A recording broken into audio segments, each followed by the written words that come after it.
దేవుని బిడ్లారా, దేవుని వాక్యాన్ని చదువుకుందాం. యెషయా గ్రంథము 45వ అధ్యాయము 2వ వచనము 3వ వచనము చదువుకుందాం.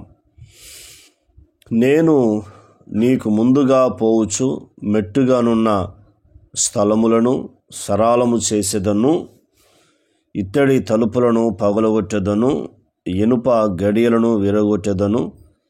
పేరు పెట్టి నిన్ను పిలిచిన ఇశ్రాయేలు దేవుడనైన యెహోవాను నేనే అని నీవు తెలుసుకొనున్నట్లు అంధకార స్థలములలో ఉంచబడిన నిధులను, రహస్య స్థలములలోని మరుగైన ధనమును నీకిచ్చెదను. దేవుడిక్కడ యెషయా ప్రవక్త ద్వారా ఈ మాటలు రాయించి మాట్లాడుతూ ఉన్నాడు. నిజమే, దేవుడిక్కడ కోరేషుతో మాట్లాడుతున్నాడు. ఈ మాటలు చెప్పు అని యెషయా ప్రవక్తకు తెలియపరుస్తున్నాడు. నిజమే, మరి యేసుక్రీస్తు ప్రభువారు నిన్ను నన్ను కూడా పిలిచాడు, పేరు పెట్టి పిలిచాడు. మనని, మన పాపాలు క్షమించాడు, మన రోగాలు భరించాడు.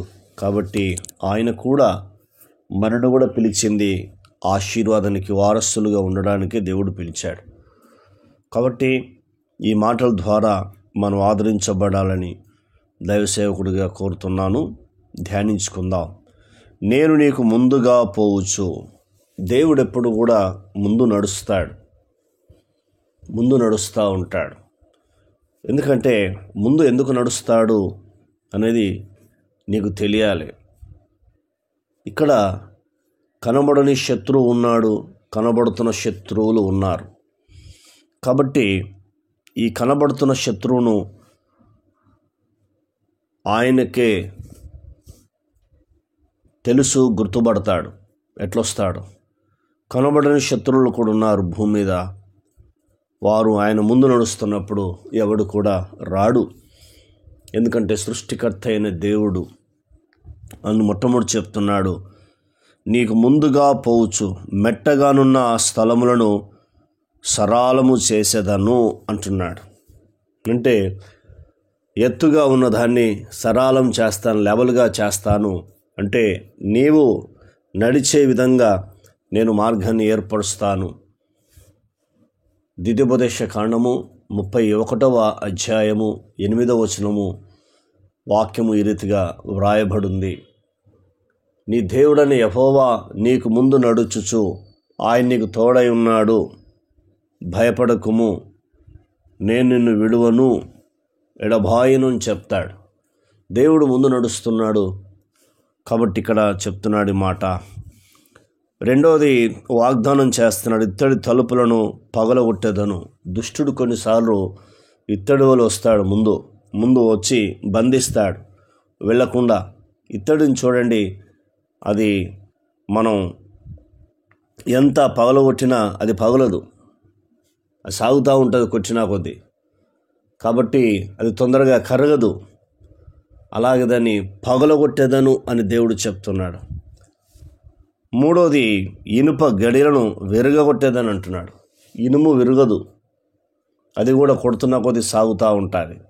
దాన్ని విరగొడతానంటున్నాడు దేవుడు. అంటే ఎంత శక్తి కలిగిన దేవుడో నువ్వు ఒకసారి ఆలోచన చేయమని దేవుడు ఈ వాక్యం ద్వారా నీతో మాట్లాడుతున్నాడు. ఇత్తడి తలుపులను పగలగొట్టేదను, ఇనుప గడియలను విరగొట్టేదని అంటున్నాడు.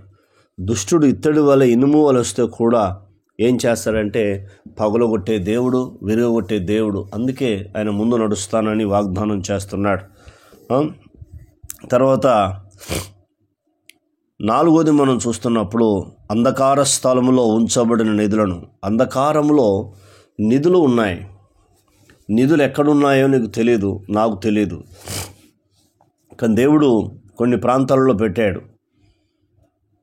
అంటే ఆ నిధిని దేవుడు చెప్తున్నాడు, అంధకార స్థలములో ఉంచబడిన నిధులను, రహస్య స్థలములోని మరుగైన ధనమును నీకు ఇచ్చేదను అని చెప్తున్నాడు. అంటే దేవుడిచ్చే వాగ్దానం ఎంత గొప్పదో చూడు.